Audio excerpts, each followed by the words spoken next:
We're putting seed in the drill at the moment. We're going to run the calibration and then we're going to be able to go up to start. So what we really struggle with is obviously getting these tyres close to this piece and then trying to get the seed actually over the hopper.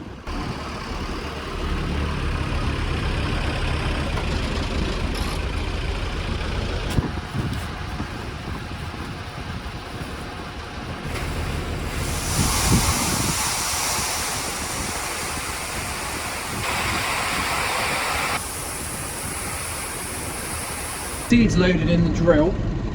We're just going to back the macro back in the shed now, but we need the fork to be able to hang the scales on to calibrate the drill. We use these forks to hang the scales on. So as part of the calibration process, we run a nominal amount, let's say 10 kgs, 15 kgs through the drill. It then says what it thinks is 15 kgs. We then put what the actual weight is. And once it knows that, then it works out the difference. So once we've gone to the 4th page, we then hit the spanner. We then hit the calibration, can go there, that would be 10, that's ready to go. Tell me when you're set. Okay. All right. So that's weighing out 10 kilograms as it thinks it weighs 10 kilograms, and it's opened this slide down here, and Dad is holding a bag down there to collect all the grain that falls. So it thinks it's measured out 10 kgs, but then we have to weigh it just to see whether that is actually 10 kilograms.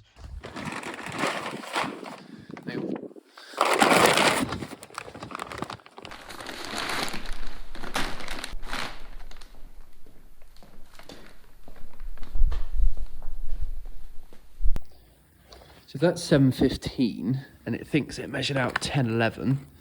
15. So in 7,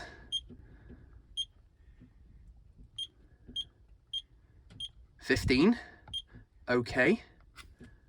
So an error of 29.3%.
We've noticed that the seed is ranging from about 1 inch to about 3 inches. We've just put in a bit deeper here.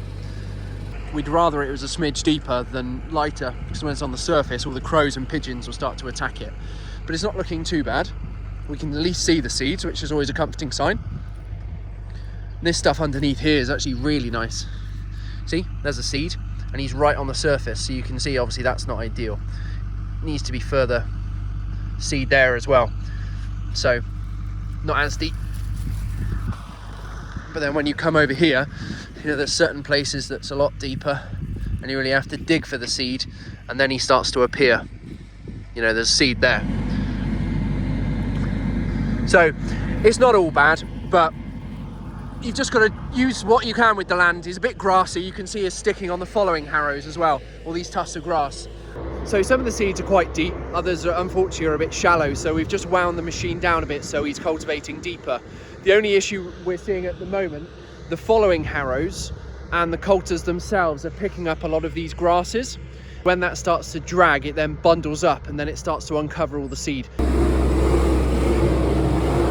So you can just see all this hanging from the machine.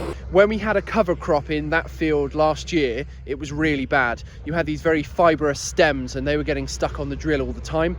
Because we don't use GPS, we simply just drive one tractor wheel along here. This is where the headland starts, and this is where we need to start picking up the machine. This is the drill line, and you can see that wheel is perfectly lined up with it.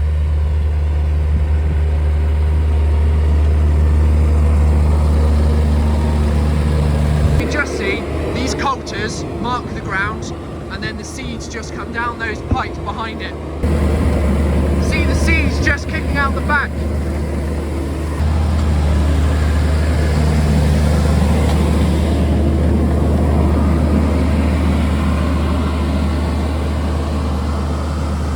Another observation, a lot of this seed ends up carrying on afterwards because the wheel is still spinning when he picks the drill up.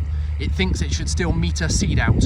It's fine, it will get cultivated in, but it's not what we want. We want a nice clean finish.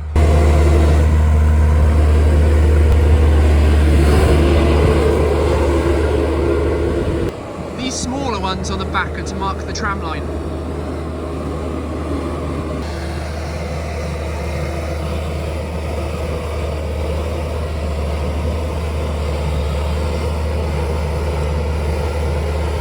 I know I need to go do a lot more decorating at the house, so this feels nice because it's only about 4 or 5 acres, so I was able to come out, take some shots with the drone, the GoPro, with my phone for you guys, and then obviously I'm going to head back to the house and try and get as much of this done as possible. We've got Claydon coming, hopefully this week, coming to do this field and the next field, and then we've also got some new seed coming that we're going to do the field next to the house. Now the downside is, they said apparently because of COVID they haven't bothered to deliver the seed yet. I think probably it's just the fact that they can't cope with the demand. They were happy to take the money but not actually deliver the goods. There's our mark that we're coming into. Fan speed's about 3,400. This is the first mark because the row last time I was tramlining.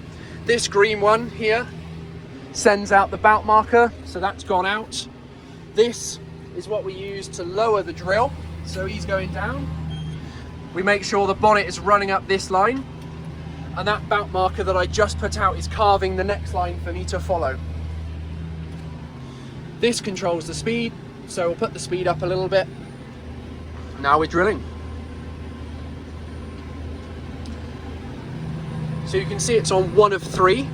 So the last row was tramlining, which means a couple of the spouts actually shut off and they don't put seed where the tramline is going to be. If you want to know about tramlines, watch Clarkson's farm.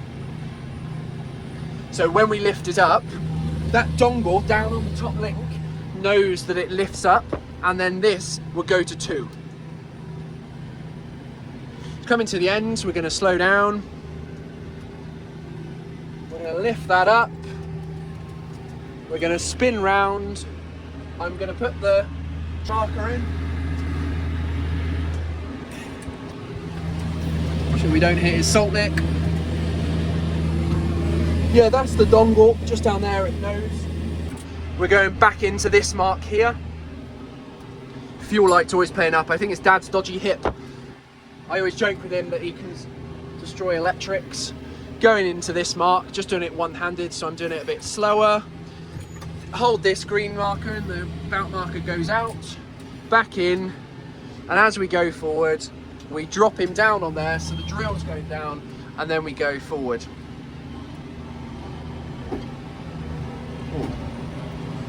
There you go. Now we're drilling. Following harrows now, they've been set a bit harder, we're dragging the ground a lot better. Obviously there's a pole coming up, so I'm not going to record much more. Make sure centre of the bonnet runs up here. This light down here means that he's in 4-wheel drive. The black is the fan for the drill, and to stop it coming on and off, you can slide this piece of plastic across. 3 of 3, which means we're tramlining. To tramline means a couple of the seed spouts have shut off, and they're going to form our tramline every 18 metres as the crop grows up. So every 18 metres we have a tramline, and there's 2 extra little bout markers like this called pre-emergence markers, and they're following behind, creating 2 little lines. And when Dad sprays this before the crop comes up, that is the line that he would use to enable him to drive correctly. So initially, the bout marker could hit it, but we don't want to put the bout marker in and then have it upset the box. So what we do is press this button, and when the bout marker comes in, it does not put it over on 2, it just keeps it on 1. And then we go round the pole and we join again afterwards. We put the marker out, we unlock it, and then it will stay on 1. Worth recording. Look how close that is. That is fantastic. Tom Pemberton, eat your heart out at that one. Oh, beauty. Put the marker back out. It's kept on 1, and then off we go. This is our headland mark up here. We have to keep going here because this piece of field is longer than this piece of field. So that's done. To do the poles, we do 2 crossways, and then you just rejoin your original line. I'm gonna quickly check how much seed we've got left.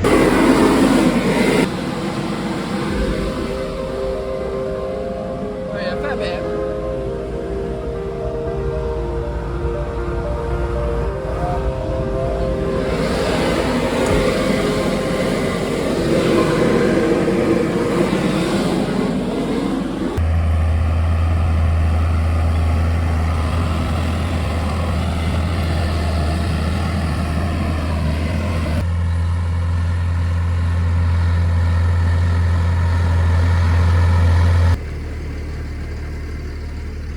So that's that field done very quickly.